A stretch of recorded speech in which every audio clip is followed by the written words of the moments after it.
अस्सलाम वालेकुम। बोल न्यूज़ हेडक्वार्टर्स में खुशामदीद। मैं हूँ महविश निसार। मैं हूँ अरबाब जान और मैं हूँ आपके साथ अनम जुल्फ़िकार। हेडलाइंस आप जान चुके हैं। बुलेटिन में आज बात होगी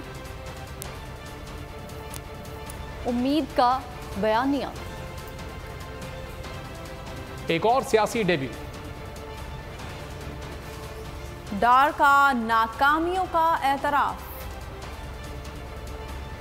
गधे कितने हो गए, बाघ का सियासी फल और लोटा कौन है। जहांगीर तरीन ने इस्तेहकाम में पाकिस्तान पार्टी का ऐलान कर दिया। प्रेस कॉन्फ्रेंस में आने वाले दिनों में पार्टी में मजीद लोग शामिल होंगे। ऐसे लोग शामिल होंगे जिनको हल्के में वोट मिलेंगे। 9 मई के वाकयात के बाद सियासत तब्दील हो गई। PTI में हम जो करना चाहते थे वो नहीं कर सके। अलीम खान ने कहा, हमने मुल्क को इंतशार से दूर करना है और खुशहाल बनाना है। ऐसा पाकिस्तान बनाना है जहां तमाम इदारे एक पेज पर हों। जो लोग सियासत से लाताल्लुक होकर बैठे थे आज इकट्ठे हुए हैं। हम आज इस्तेहकाम में पाकिस्तान पार्टी की बुनियाद रखने आए। आने वाले दिनों में हमारी जमात में और भी लोग शामिल होंगे, ऐसे लोग जिनको अपने हल्के में न सिर्फ इज्जत है बल्कि इनका वोट बैंक भी मजबूत। अब 9 मई के वाकयात ने पाकिस्तानी सियासत को तब्दील करके रखा। हमने पाकिस्तान तहरीक इंसाफ को एक मजबूत सियासी कुव्वत बनाने के लिए दिन रात मेहनत की। बदकिस्मती से ऐसा ना हो सके, मामलात वैसे ना चल सके जैसा हम चाहते थे। ये पाकिस्तान का जो मसाइल का हल है, पाकिस्तान को एक खूबसूरत मुस्तहकम तरक्की याफ्ता पाकिस्तान बनाना है। पाकिस्तान को इंतशार से दूर करना है। एक ऐसा मुस्तहकम पाकिस्तान बनाना है जिसमें मुल्क की अवाम, पार्लिमान, अदलिया और इस्टेब्लिशमेंट एक ही पेज पर। जो लोग सियासत से लाताल्लुक होकर बैठे थे वो सारे इकट्ठे हों। आगे देखिए अलवी की नाअहली,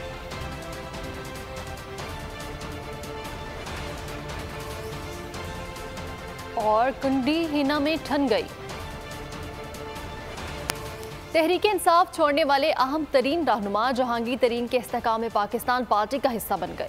पहली तकरीब आमिर कयानी, इमरान इस्माइल, फिरदौस आशिक और दीगर पहली सफ में नजर आए। निजी होटल में पार्टी के झंडे की भी रुनुमाई की।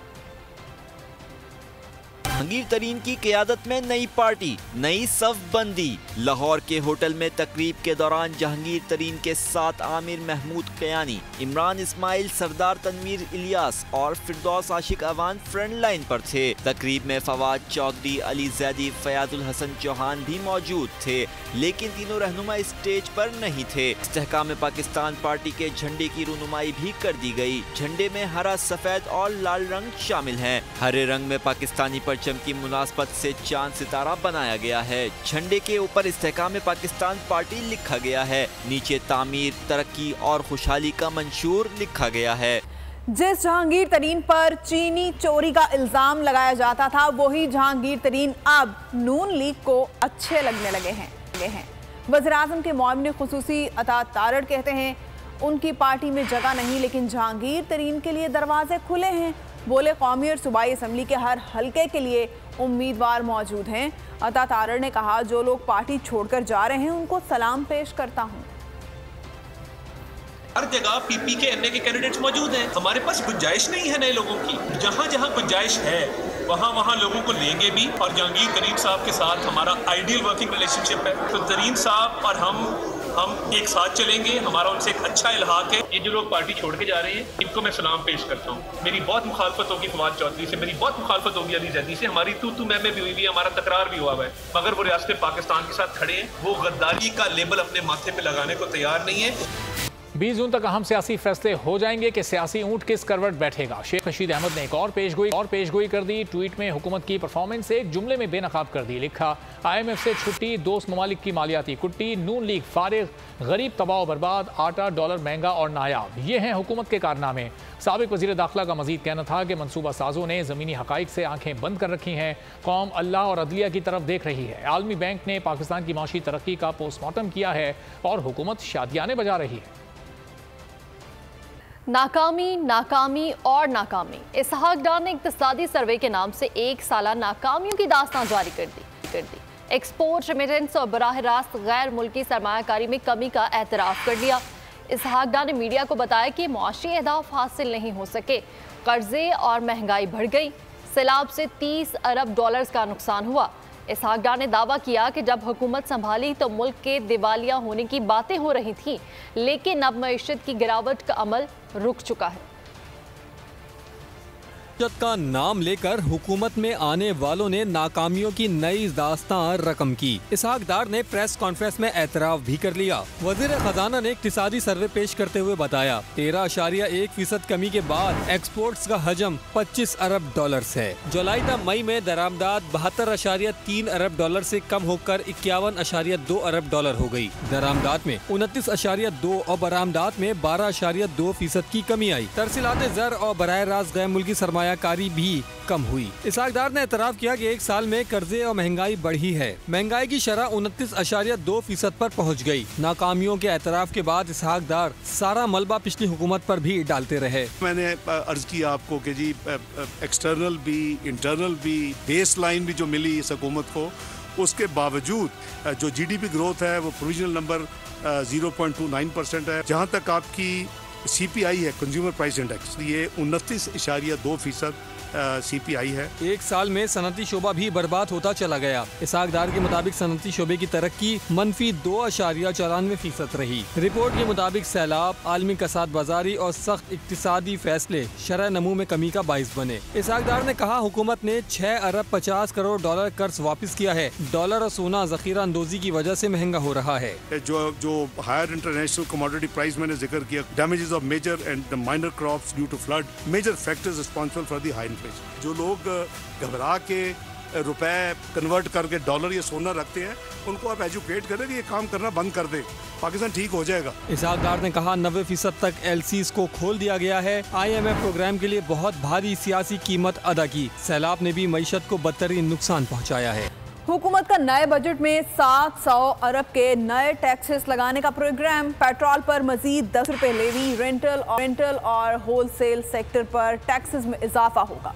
एक्सपोर्टर्स की गैर मुल्की आमदन पर टैक्स, डॉलर जखीरा करने वाले एक्सपोर्टर्स और मखसूस मुद्दत में डॉलर्स पाकिस्तान में तब्दील न कराने पर टैक्स की तजवीज़। फैसला IMF के मशवरे से किया गया है। महंगाई की चक्की में पिसे अवाम पे नए बजट में टैक्सेस का नया बम गिरेगा। 700 अरब के नए टैक्स लगेंगे। रिटेल और होलसेलर्स पर भी टैक्सेस में इजाफा होगा। फैसला IMF के मशवरे से किया गया। एक्सपोर्टर्स की गैर मुल्की आमदनी पर टैक्स, डॉलर जखीरा करने वाले एक्सपोर्टर्स और मखसूस मुद्दत में डॉलर्स पाकिस्तान में तब्दील न करवाने पर टैक्स की तजवीज़। एक्सपोर्टर्स के लिए फिक्स टैक्स रिजिम खत्म करने की तजवीज़। नॉन फाइलर्स के गिर्द भी घेरा तंग किया जाएगा। प्रॉपर्टी के शोबे में नॉन फाइलर्स पे टैक्स की शरह दुगनी की जाएगी। प्राइस बॉन्ड पर विदहोल्डिंग टैक्स की शरह में इजाफा किया जाएगा। मुल्क भर में रोजगार तलाश करने वालों की अक्सरियत रोजगार हासिल करने में नाकाम। 3 साल में करोड़ों बेरोजगारों में से सिर्फ 40 लाख रोजगार हासिल कर पाए। इख्तिसादी जायजा रिपोर्ट में हुकूमत का दावा है कि इस वक्त भी मुल्क में रोजगार से महरूम अफराद की तादाद 45 लाख है। बेरोजगारी की शरह में 0.6% कमी हुई है।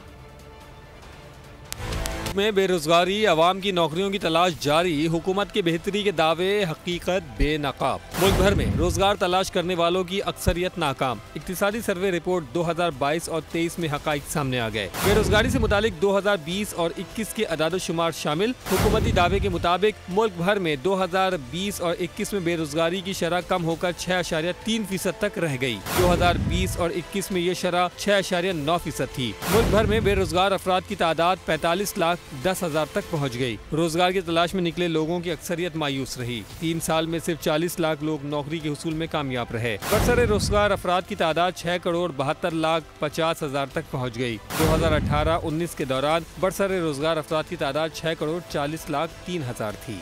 और आपको बताएं कि बजट में सरकारी मुलाजमीन की तनख्वाहों और पेंशन में खातिर खा इजाफे का इम्कान है। सिविल और मिलिट्री पेंशन का बिल 600 अरब से तजावुज कर चुका है। मुआशी तज्जियाकारों का कहना है कि पेंशन का बढ़ता हुआ बिल लम्हा फिक्रिया है। हुकूमत का सरकारी मुलाजमीन को रिलीफ देने का फैसला, तनख्वाह और पेंशन में खातिर ख्वाह इजाफे का इम्कान। पेंशन बिल जो पहले ही मईशत पर बोझ बना हुआ है, इसमें मजीद इजाफा मुतवक्की है। सिविल और मिलिट्री पेंशन का बिल 600 अरब से तजावुज कर चुका और इसमें सालाना 93 अरब रुपए का इजाफा भी हो रहा है। 2018 भी इलेक्शन का साल था और मुस्लिम लीग नून की हुकूमत ने सरकारी मुलाजमीन की तनख्वाह में 10% एडहॉक अलाउंस दिया था, जबकि पेंशन में 10% इजाफा हुआ। 2019 में तहरीक इंसाफ की हुकूमत ने कोरोना वबा के पेश नजर तनख्वाह और पेंशन में इजाफा नहीं किया था। 2020 और 21 में तनख्वाहों में 10% एडहॉक अलाउंस का ऐलान हुआ और पेंशन में 10% इजाफा किया गया। 2022 के बजट में हुकूमत ने सरकारी मुलाजमीन की तनख्वाहों में 15%, जबकि पेंशन में 5% इजाफा किया। अब आइंदा माली साल के बजट में सरकारी मुलाजमीन की तनख्वाहों और पेंशन में इजाफे का इम्कान जाहिर किया जा रहा है। तजियाकारों का कहना है कि पेंशन का बढ़ता हुआ बिल लम्हा फिक्रिया है। इलेक्शन के लिए फंड्स ना देने की जिद, लेकिन अब अचानक हुकूमत के पास फंड्स आ गए हैं। आम इंतखाबात के लिए बजट में 42 अरब 41 करोड़ रुपए से जायद रकम मुख्तस कर दी गई है। यही नहीं बल्कि सिक्योरिटी के लिए भी फंड्स का ख्याल आ गया। इंतखाबात की सिक्योरिटी के लिए 15 अरब रुपए मुख्तस किए गए हैं। इलेक्शन कमीशन की जानिब से इंतखाबात के लिए 54 अरब रुपए मुख्तस करने की तजवीज़ दी गई थी।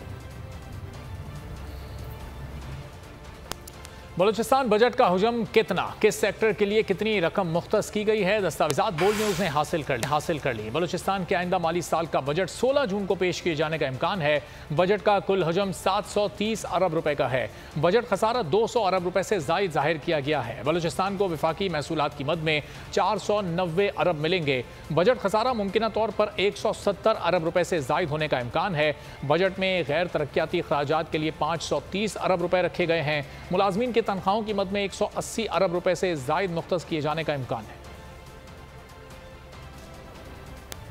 एक साल के दौरान पाकिस्तान में गधों की तादाद में इजाफा हो गया। इत्तेहादी हुकूमत के दौरान मुल्क में 1 लाख गधे बढ़ गए। इक्तिसादी सर्वे रिपोर्ट के मुताबिक गुज़श्ता साल पाकिस्तान में 57 लाख गधे थे, अब मुल्क में 58 लाख गधे हैं। दीगर मवेशियों की तादाद में भी 21 लाख का इजाफा हुआ है। मवेशियों की तादाद 5 करोड़ 34 लाख से बढ़कर 5 करोड़ 55 लाख हो गई। भैंसों की तादाद 13 लाख, भेड़ों की तादाद 4 लाख बढ़ी। ऊँट, खच्चर और घोड़े न बढ़ सके। वज़ीर-ए-आज़म के मुआविन खुसूसी बराए एहतसाब इरफान कादिर ने जजेस के खिलाफ नैब कानून इस्तेमाल करने की धमकी दे दी। कहते हैं अगर फौजदारी करप्शन का आंसर हो तो जजेस का मामला सुप्रीम जुडिशल के अलावा नैब कानून के तहत ट्रायल किया जा सकता है। ऑडियो लीक्स में करप्शन का आंसर भी मिलता है। जब तक एहतसाब नहीं होगा करप्शन खत्म नहीं होगी। Supreme court practice and procedure कानून के प्रैक्टिकल होने से पहले रोका गया। इलेक्शन के मामले में भी नाकाबिले अमल फैसला दिया गया, जिससे कि किसी को कोई नाजायज़ फ़ायदा हो या नाजायज़ नुकसान हो और जिसकी के कानून इजाज़त ना देता हो। सिंपल वर्ड्स में इसको हम करप्शन कहते हैं। अब इसमें एक बहुत अहम बात है और वो ये है कि कौमी एहतसाब ऑर्डिनेंस 99 का जो है, इसमें ये मैं आपको बता दूं कि जो एहतसाब है अक्रॉस द बोर्ड है। ये नहीं हो सकता कि कुछ लोग जो हैं उनके खिलाफ एहतसाब होगा और बाकी लोग जो हैं वो बरी ज़िम्मा हो जाएंगे। फौज से रिलेटेड ना भी हो या एसेट्स ही एक्वायर कर लें, रिटायरमेंट के बाद सामने आ जाए, तो उनके मामले में भी नेशनल अकाउंटेबिलिटी ब्यूरो ही में ये सारे मामला जो है नैब में आते हैं, तो वो भी नैब से बरी ज़िम्मा नहीं है। अब सिर्फ एक कैटेगरी है, वो हमारे सुपीरियर कोर्ट जजेस हैं। उनके मामले जो है वो सुप्रीम जुडिशल काउंसिल में जाएंगे और वो मामले जो हैं अगर उसमें क्रिमिनल ओवरटोन्स हैं, करप्शन का एलिमेंट आता है, तो फिर नेशनल अकाउंटेबिलिटी ब्यूरो को और वो भी इस चीज़ को देख सकते हैं। वज़ीर इत्तलात सिंध शर्जील इनाम मेमन ने कहा है कि एक शख्स ने मुल्क की मईशत को तबाह कर दिया। पाकिस्तान में सबको सियासत करने का हक है। जो शख्स जलाओ घेराव में मुलव्विस रहा है उसको भुगतना पड़ेगा। मीडिया से गुफ्तगू में उनका कहना था कि इंसानी हुकूक की खिलाफ वर्जी पूरी दुनिया में एक जैसी है। 10 जून को बजट लाया जाएगा। पीपल्स पार्टी हमेशा से चाहती है कि लोगों को रिलीफ दें। शख्स ने इस मुल्क की मईशत को तबाह कर दिया। पूरी कोशिश की कि इस मुल्क की मईशत पे जो है वो किसी काबिल ना रहे, क्योंकि गलत पॉलिसियां थी, क्योंकि सियासी अकल नहीं थी। वो शख्स उसने पूरी कौम को गलत राह पे लगाया, नौजवानों को गलत राह पे लगाया, जिसके नतीजे आप खुद देख रहे हैं। क्योंकि ये तो कहते हैं जैसी करनी वैसी भरनी। आप जिस तरीके का मुआशरे में अगर इंतशार चाहते हो तो इंतशार की आग कभी आपको भी लपेट में ला सकती है। शख्स को पाकिस्तान में सियासत करने का इख्तियार है। जो शख्स जलाओ घेराव में इन्वॉल्व रहा है उसको अपने कानून के प्रोसीजर से गुजरना पड़ेगा।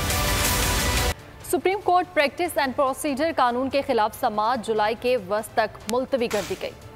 चीफ जस्टिस उमरता बंदियाल ने अटॉर्नी जनरल की लंबी तारीख दे दी।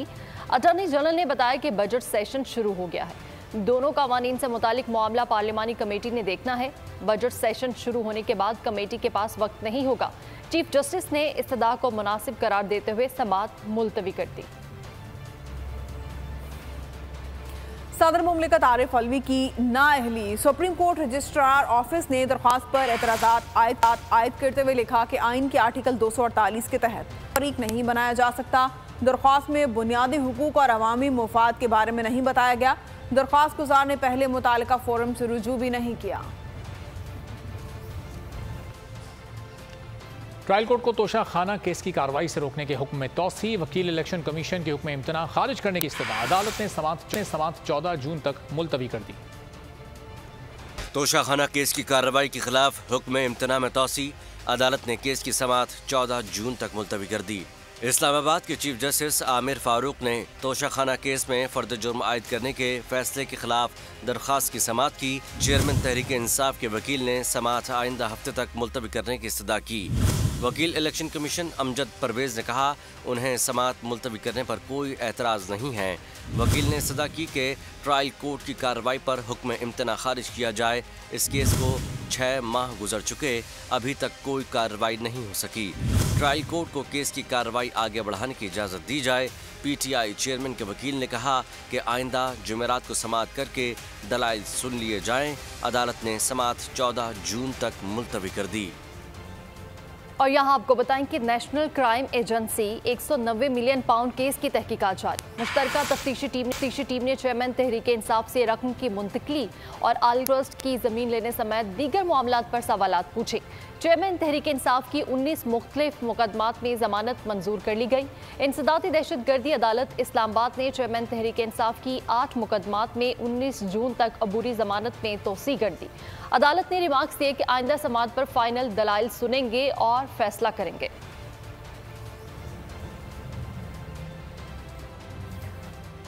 बाग आज़ाद कश्मीर में हल्का LA 15 पर ज़िम्नी इंतखाब 189 में से 97 पोलिंग स्टेशन के गैर हतमी गैर सरकारी नताइज बोल न्यूज़ पर के मुश्ताक मिनहास 8,306 वोट लेकर पहले नंबर पर हैं।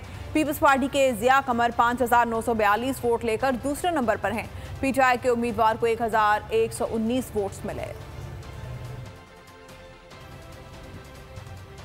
बाग में ज़िमनी इलेक्शन के मामले पर नून लीग और पीपल्स पार्टी आमने सामने आ गए। नून लीग की हिना परवेज भट्ट ने पीपल्स पार्टी पर धांधली का इल्जाम लगाया तो पीपल्स पार्टी के फैसले ने आज़ाद कश्मीर को पीपल्स पार्टी का खिला करार देते हुए कहा कि धांधली का वावेला करने वाले अवामी फैसले का एहतराम करें। नून लीग की रहनुमा हिना परवेज भट्ट ने ट्वीट में कहा धांधली नामंजूर। कश्मीर में पीपल्स पार्टी के लोग धांधली करते हुए रंगे हाथों पकड़े गए। पाकिस्तान पीपल्स पार्टी ने ठप्पे लगाने वाला काम कश्मीर में भी दिखा दिया। हिना परवेज भट्ट के इल्जाम पर जवाब में फैसल करीम कुंडी ने कहा पीपल्स पार्टी धांधली पर नहीं बल्कि अवामी खिदमत पर यकीन रखती है।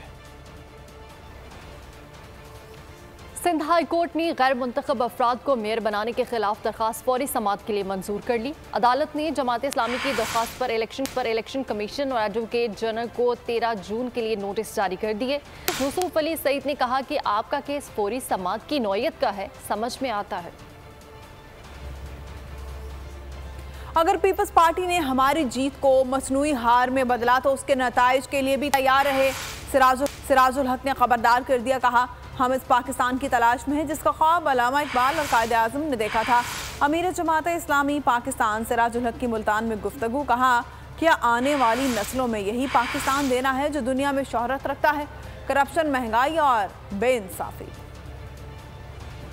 पाकिस्तान ढूंढ रहे हैं जिसका ख्वाब अल्लामा इकबाल ने देखा था, जिसका नारा और वादा कायदे आज़म मोहम्मद अली जिन्ना ने किया था।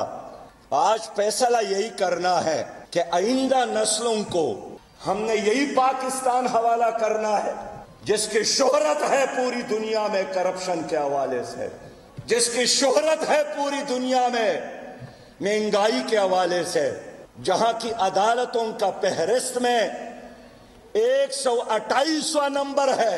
इन पार्टियों के होते हुए, इन खानाबदोशों के होते हुए पाकिस्तान तरक्की नहीं कर सकता। एक और इदारा मेयर के पास आ गया। Karachi water and sewerage board को कॉरपोरेशन का दर्जा देने का बिल मंजूर हो गया। कराची वाटर बोर्ड अब कराची कॉरपोरेशन कहलाएगा। कराची कॉरपोरेशन के इख्तियारात मेयर कराची के सुपुर्द कर दिए गए। अब मेयर कराची वाटर कॉरपोरेशन का चेयरमैन होगा। कराची वाटर कॉरपोरेशन 13 मेंबरान पर मुश्तमिल होगी। कराची वाटर कॉरपोरेशन के लिए अलग पुलिस स्टेशन कायम किए जाएंगे। कोई मुलाजिम फ़राइज़ की अंजामदही में कोताही करेगा तो 50,000 का जुर्माना होगा। लाइन उखाड़ने और तरतीब को बिगाड़ने पर 5 लाख रुपए का जुर्माना होगा। वाटर बोर्ड अब ज़ेरे ज़मीन पानी की फीस भी वसूल कर सकेगा। महंगाई ने आवाम की कमर तोड़ दी। ज़रूरत अशिया की हर चीज़ ही गरीब आवाम की पहुंच से दूर होने लगी। कराची में बढ़ती हुई दूध की कीमतों से भी शहरी परेशान हैं। दूध की कीमतों के हवाले से नुमाइंदा बोल न्यूज़ कफील अहमद की देखते हैं ये रिपोर्ट। देखिए, इस वक्त हम जो है वो एक दूध फरोश की दुकान पे मौजूद हैं और तकरीबन हर 1.5 महीने के बाद डेयरी फार्मर्स की जानिब से एक बार ऐलान किया जाता है कि दूध की कीमतों में खुद इजाफा कर दिया गया। इस मरतबा भी ये हुआ 1 जून से 10 रुपये का इजाफा कर दिया गया और 220 रुपये पर केजी के हिसाब से जो है वो दूध अब फरोख्त किया जा रहा है। डेयरी फार्म हर 2 महीने में बढ़ा रही है, उनको समझ नहीं आ रही बिल्कुल भी।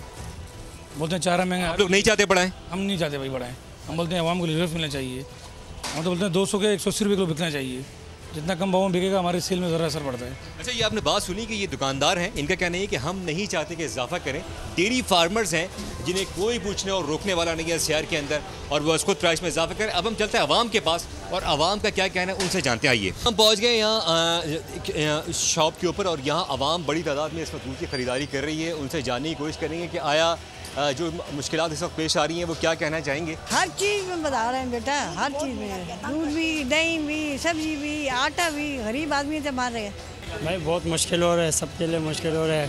गरीब आवाम के लिए भी ज़्यादा हो रहा है। जो दिहाड़ी वाले होते हैं 500-400 रुपये कमाने के लिए, उनके लिए तो ज़्यादा मुश्किल से मुश्किल हो रहा है।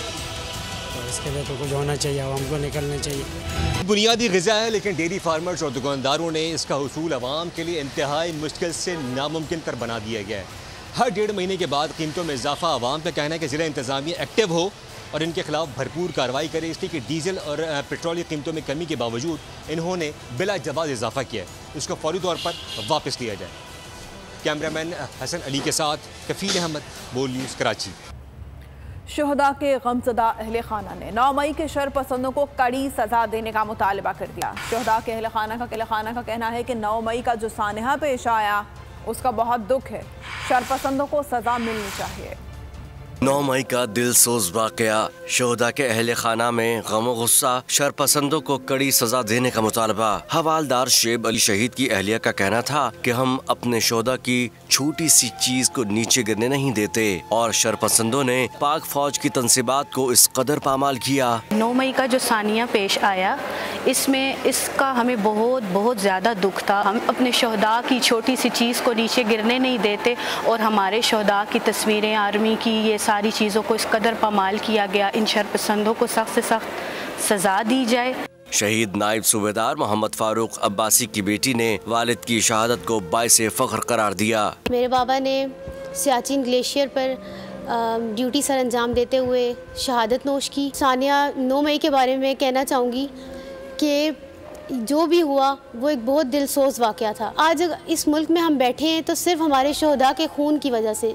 शोहदा के अहले खाना ने कहा कि ये मुल्क हमारा है, इस मुल्क को हमने अपना खून दिया है। अपने सियासी मफाद के लिए इस मुल्क के साथ ऐसा ना करें। 9 मई के वाक़यात। शोहदाए पाक फौज के बच्चों ने जिना हाउस का दौरा किया। वाक़े की मजम्मत करते हुए शरपसंदों को सख्त सज़ा देने का मुतालबा कर दिया। सवाल उठाया कि क्या शोहदा का खून इस कदर सस्ता था कि उसकी कदर भी ना की जा सके। आगे बढ़ते हुए आपको बताएं, हर गुजरते वक्त के साथ दुनिया भर के सिखों का अपनी हकीकी आज़ादी और अलहदा वतन खालिस्तान के क़याम की तहरीक ज़ोर पकड़ती जा रही है।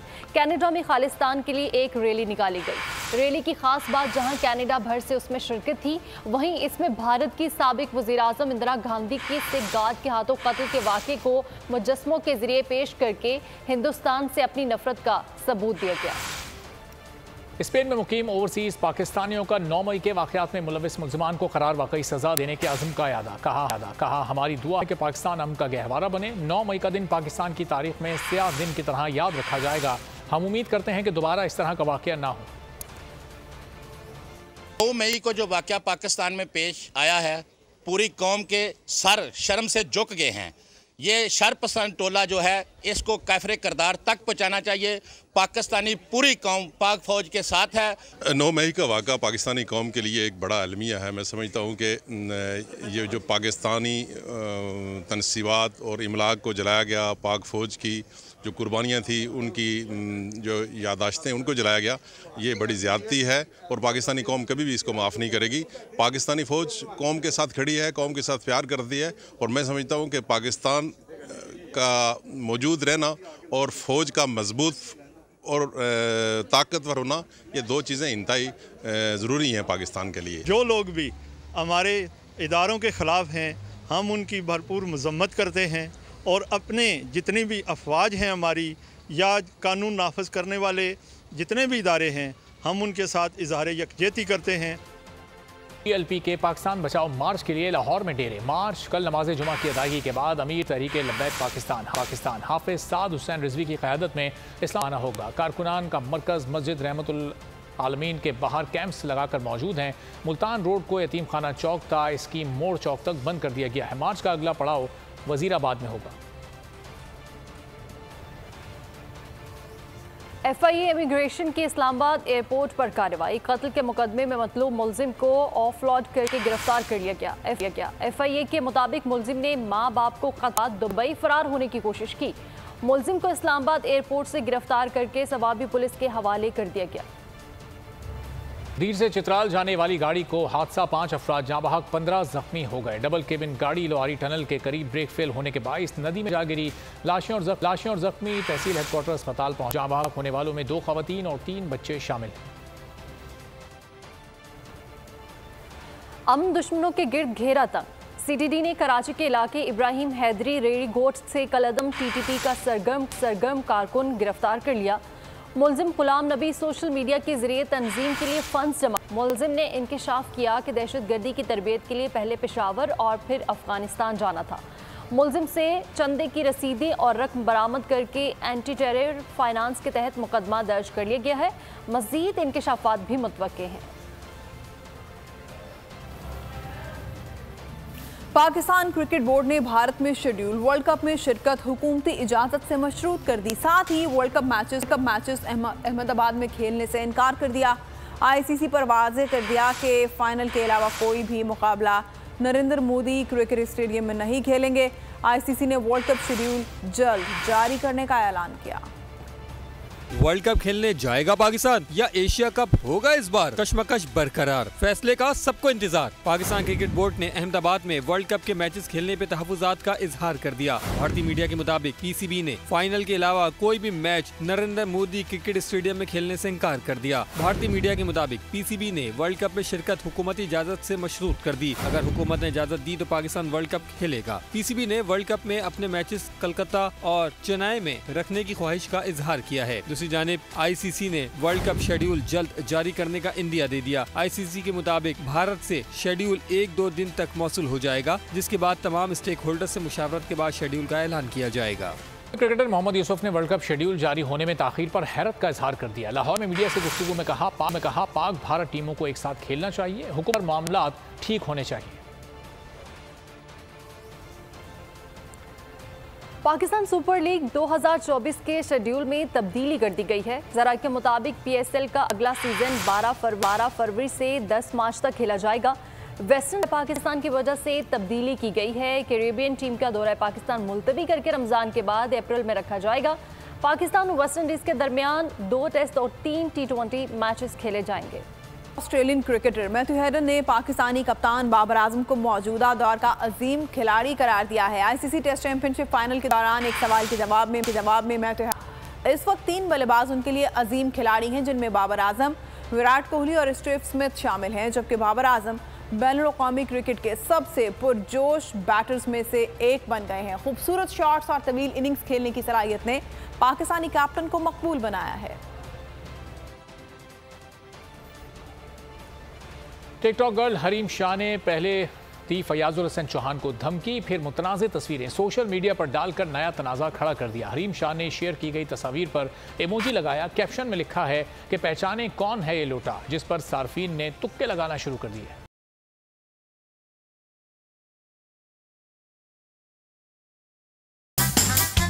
गर्ल ने पहले दी धमकी और अब मुतनाज़ा तस्वीर सोशल मीडिया पर डालकर नया तनाज़ा खड़ा कर दिया।